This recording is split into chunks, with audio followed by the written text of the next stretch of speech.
കാലാവസ്ഥാ പഠന ഗവേഷണങ്ങളുമായി മൂന്നാർ എഞ്ചിനീയറിംഗ് കോളേജിലെ നാഭ ലാബ് കാലാവസ്ഥാ വ്യതിയാന പഠന ഗവേഷണങ്ങൾക്കായി ഇന്ത്യൻ ഇൻസ്റ്റിറ്റ്യൂട്ട് ഓഫ് ടെക്നോളജി മദ്രാസും കോളേജ് ഓഫ് എഞ്ചിനീയറിംഗ് മൂന്നാറും സംയുക്തമായി സ്ഥാപിച്ചിട്ടുള്ള ഇന്ത്യയിലെ ആദ്യത്തെ ലാബാണ് നാഭ.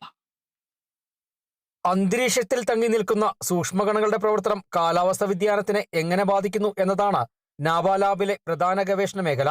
ലാബിലെ കഴിഞ്ഞ 5 വർഷത്തെ ഗവേഷണ പ്രവർത്തനങ്ങൾ കഴിഞ്ഞ ദിവസങ്ങളിൽ നടന്ന 10ാമത് എർത്ത് ആൻഡ് അറ്റ്മോസ്ഫിയറിക് സയൻസ് ഉപദേശക സമിതി മീറ്റിംഗിൽ വിലയിരുത്തുകയും തുടർ പ്രവർത്തനങ്ങൾ ആസൂത്രണം ചെയ്യുകയും ചെയ്തു. Whenever there is some sort of proposal, we just based on the scientific merit of the PIs as well as the credential of the PIs, as well as we look into what are the societal implications, what big science it is being addressed. So we evaluate that particular project and then recommend to the DST NRF, and then they implement. And all these things lead to growth of our country. Devikulam sub collector VM ജയകൃഷ്ണനായിരുന്നു പരിപാടി ഉദ്ഘാടനം ചെയ്തത്.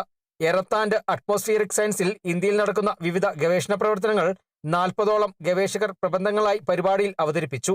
യോഗത്തിൽ chairman doctor Kalachand Sain, doctor Prahlad Ram, member secretary professor Sachin S Gunde, doctor Joju M Isaac, കോർഡിനേറ്റർമാരായ Vaishakhi Kottada, Ramesh Chand K എന്നിവർ സംസാരിച്ചു.